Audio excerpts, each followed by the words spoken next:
Bom dia, amados irmãos. Quero desejar a todos a paz e a graça do nosso Deus, em nome do Senhor Jesus Cristo. Eu estou aqui nessa manhã com muita alegria no meu coração, com o desejo de poder ser uma bênção na tua vida. E eu acredito que eu vou ser uma bênção na tua vida, porque eu quero falar da palavra de Deus. E quando nós falamos da palavra de Deus, nós falamos de algo que nos dá prazer, algo que nos dá alegria nos nossos corações. E como eu disse, eu quero ser uma bênção na tua vida. Eu quero aqui compartilhar com você um texto da palavra de Deus que se encontra no Salmo de número 139. Salmo de número 139. O próprio salmista Davi, ele escreve esse salmo e ele fala da grandeza do nosso Deus para as nossas vidas. Salmo 139, versículo 13 ao 18. A palavra de Deus, ela diz assim, meus amados. Ela diz, a partir do versículo 13, diz: Tu criastes o íntimo do meu ser e me teceste no ventre da minha mãe. Eu te louvo porque me fizeste de modo especial e admirável. Tuas obras são maravilhosas. Digo isso com convicção. Meus ossos não estão escondidos de ti. Quando em secreto fui formado e entretecido como nas profundezas da terra, os teus olhos viram o meu embrião. Todos os dias determinados para mim foram escritos no teu livro, antes que qualquer dele existir. Como são preciosos para mim os teus pensamentos, ó Deus! Como é grande a soma deles! Se eu os contasse, seriam mais do que os grãos de areia. Se terminasse de contá-los, eu ainda estaria contigo. Amados irmãos, essa palavra é uma palavra muito poderosa. É uma palavra que expressa do salmista Davi aquilo que ele tinha convicção. E qual era a convicção do salmista Davi? De que ele não estava sozinho, de que aquilo que ele fazia, Deus estava no controle da vida dele. E eu quero deixar essa manhã para você essa mensagem, dizer: Deus está no controle da tua vida. Talvez você não enxergue nesse momento. Talvez você ache que Deus se esqueceu de você. Talvez você ache que as tuas orações, as tuas petições, aquilo que você fez para Deus, ninguém está sabendo. Mas eu quero dizer, Deus está sabendo. E por último, amados, eu quero dizer que os sonhos de Deus estão na tua vida. E eu quero começar a fazer a seguinte pergunta para você. Como eu posso saber qual é o sonho de Deus para a minha vida? Como saber qual é a vontade de Deus para a minha vida? Como saber se os meus sonhos são de Deus ou são os meus sonhos? Talvez você esteja agora totalmente frustrado, ferido, sem sonhos, mas eu quero convidar você, meu amado, a receber a cura de Deus, a restauração de Deus na tua vida. Talvez os teus sonhos foram frustrados e você se prostrou ante a Ele. Talvez você esteja que nem Elias, quando achou que ele iria morrer também, um homem poderoso, um homem que Deus havia feito grandes obras, grandes milagres na vida dele. E quando ele se sentiu frustrado porque alguém queria matá-lo, ele fugiu. Eu quero dizer a você, meu amado, não fuja. Não se frustre. E nesta mensagem eu quero trazer a cura, a libertação para a tua vida. Porque o meu Deus é poderoso para ressuscitar os teus sonhos, para ressuscitar aquilo que morreu talvez na tua vida. Eu estou aqui para isso, amados. Eu li o Salmo de número 139. O salmista Davi, ele coloca ali as maravilhas de Deus na sua vida. O salmista Davi ali coloca aquilo que Deus era na vida dele. Eu quero dizer essa manhã para você, Deus sonha com a sua vida, meu amado. Foi Ele que te formou, foi Ele que te fez. A Bíblia afirma em Filipenses 2,13 que o querer, o sonhar, vem de Deus e é Ele mesmo quem realiza, quem concretiza os seus sonhos. Desde a sua infância, mesmo antes de você conhecer Jesus, Deus estava semeando os sonhos dele para a sua vida. Ele os estava plantando, irmãos, dentro do seu coração. E ao longo dos anos, na medida em que você foi crescendo, estes sonhos também foram crescendo.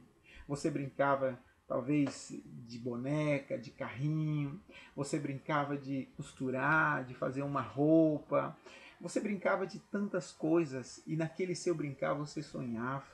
Eu mesmo, amados, eu sonhava um dia em ser um pastor, eu sonhava em ser um homem de Deus, eu sonhava pregar como um pastor que eu tinha na minha igreja quando eu tinha 10 anos. Eu via aquele homem pregar e eu dizia, um dia eu queria ser pastor, um dia eu queria ser um homem de Deus, um dia eu queria abrir a palavra de Deus e poder dizer, Senhor, eu estou aqui agora e eu vou falar da tua palavra. E isso aconteceu na minha vida, amados. Ou quem sabe, né, amados, você tem assistido tantas televisões, né? Você admira tantas pessoas, e aí você diz, quando eu crescer, eu vou ser que nem aquela pessoa. Talvez você assista os programas de televisão, mostram aqueles países bonitos, né? Pessoas diferentes, culturas. Isso lhe atrai, são sementes dos sonhos de Deus no seu coração. Você tem um compromisso com Deus. Ele vai compartilhar muito mais sonhos para você. Infelizmente, irmão, porém a Bíblia diz: o diabo veio para matar, roubar e destruir. Ele é o inimigo de Deus. É assim, amados, os inimigos dos sonhos de Deus. Portanto, ele é o nosso inimigo, o adversário dos sonhos. A Bíblia também diz que a nossa luta não é contra a carne, não é contra o sangue. E isso, irmãos, nos leva a refletir justamente naquilo em que nós precisamos saber. Mas como que ele age? Como que ele mata os nossos sonhos? Como que ele assassina os nossos sonhos?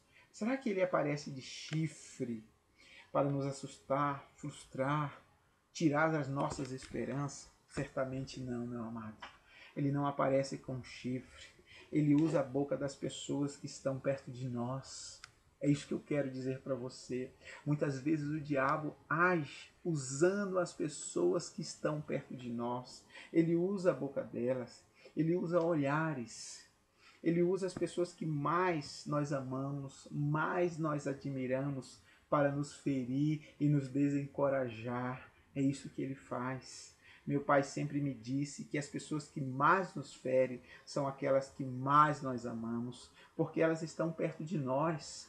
Se alguém que eu nem conheço direto fala algo contra mim, não me importo, porque eu não conheço essa pessoa. Mas alguém da minha casa, do meu ministério, fala contra mim, isso dói no meu coração, isso me desencoraja muitas vezes. Jesus também passou por isso, meu amado. Jesus também passou por o que você está passando nesse momento. Talvez os teus sonhos já se frustraram, ou talvez você quer abandonar tudo, você quer deixar tudo, porque alguém frustrou os teus sonhos, amado. E Jesus passou por isso também.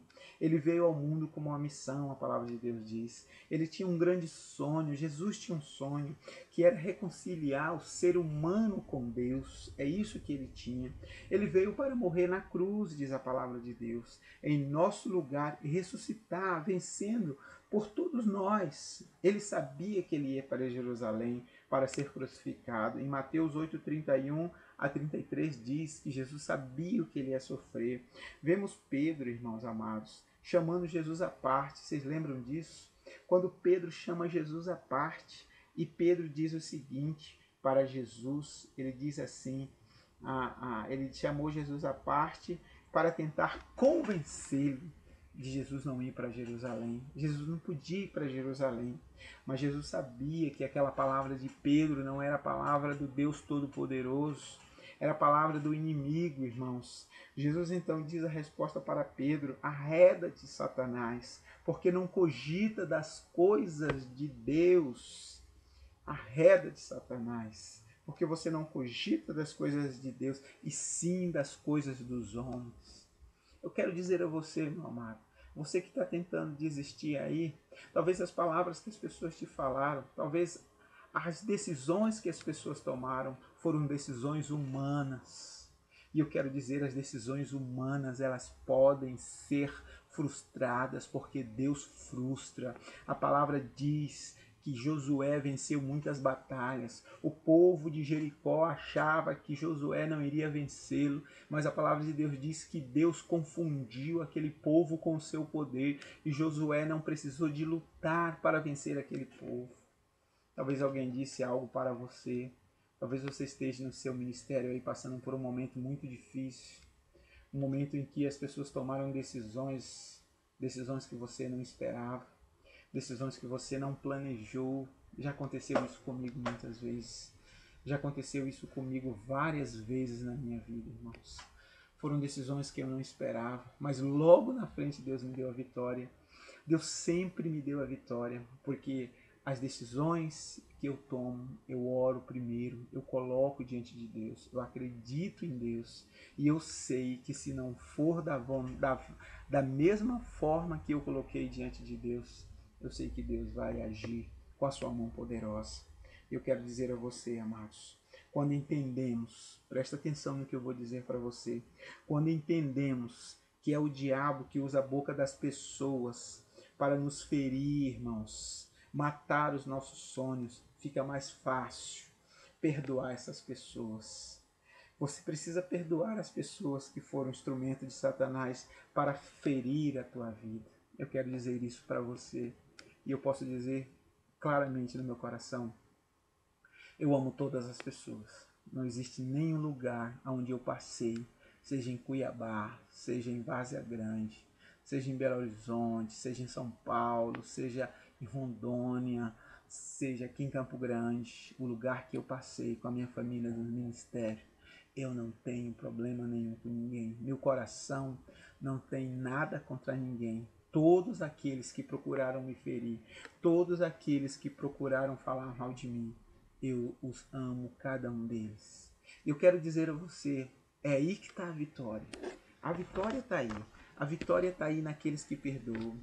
E para finalizar, eu quero falar para você sobre 3 razões como saber se os sonhos são de Deus. Você já sabe que você não pode desistir. Você já sabe que Deus sonhou com você antes de você nascer. Você já sabe que o inimigo tenta nos tirar os sonhos da nossa vida. Você já sabe que você precisa perdoar as pessoas. Mas eu quero finalizar dizendo: como saber se os sonhos são de Deus? A primeira coisa que eu tenho para você, amados, é que eu sei quando os sonhos são de Deus, se os sonhos de Deus que eu tenho para a minha vida traz a glória de Deus.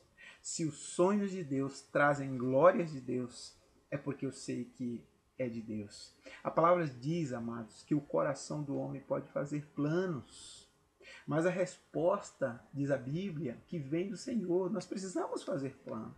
Você precisa fazer plano, mas você tem que entender que a resposta vem do Senhor. Também diz que há caminhos que o homem parece ser bom, mas a Bíblia diz também que o seu fim é de morte. Então, às vezes, o homem acha que vai ser bom para ele, mas não é. É aí que eu quero que você entenda. Às vezes você colocou um plano na tua vida e esse plano não concretizou. Por que esse plano não concretizou? Porque o nosso Deus é soberano. E o que é soberania? Soberania é saber o que vai acontecer daqui a 100 anos. Soberania é acontecer aquilo que vai, saber daquilo que vai acontecer há 1000 anos. É saber daquilo que vai acontecer há 3, 4, 5 dias. Nós precisamos fazer planos? Precisamos. Nós precisamos sonhar? Precisamos sonhar também. Mas eu quero dizer, muitas vezes pensamos que alguma coisa é sonho de Deus para nós, mas não é. Creio que uma boa maneira de receber a resposta, amados, é sondando o nosso coração, é observando se a realização daquele sonho vai trazer glória para Deus ou é para mim. Muitas pessoas têm pedido coisas que vão trazer glória para Ele. Eu tenho visto isso, amados. As pessoas têm pedido coisas que vão trazer glória para eles. É errado ter um carro bom, não é errado ter um carro do ano. É errado ter uma posição, não é errado. Mas às vezes as pessoas usam isso para a sua própria glória. Como diz aquele ditado popular, que Deus não dá asa à cobra. Eu acredito nisso. É isso que eu acredito. Portanto, meu amado irmão, sonhe o seu coração. Seu coração, sonhe seu coração. Se você tem um sonho, mas sua realização vai glorificar o Senhor, o que você está pensando vai glorificar o Senhor. Peça a Deus para arrancá-lo do seu coração ou para restaurá-lo, para que ele volte a ser exatamente como é no coração de Deus. Se você sonha e aquilo que você sonha vai ser para a glória de Deus, Eu quero dizer a você, você pode sonhar e continuar. Muitas pessoas não têm prestado atenção nisso. Será que isso vai trazer a glória de Deus? Eu já vi muitas pessoas se frustrando por causa disso, porque no fundo do seu coração ele não sondou, ele não olhou exatamente o que ele estava pedindo ou o que ele queria, e não era para a glória de Deus. E Deus sabe disso, meu amado. A segunda coisa, amados, como eu sei se os sonhos são de Deus? Os sonhos de Deus jamais serão frustrados. Lembra bem, os sonhos de Deus jamais serão frustrados.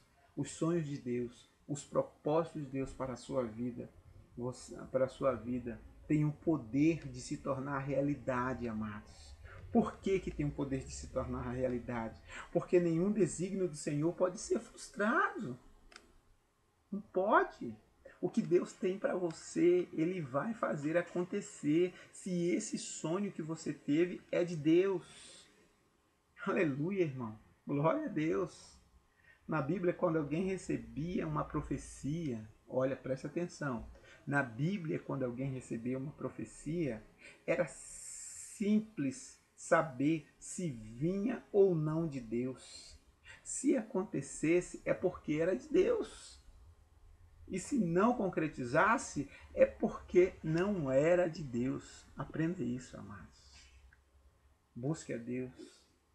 Continua andando no caminho de Deus. Quais são os teus projetos? Quais são os projetos que você tem para a sua igreja?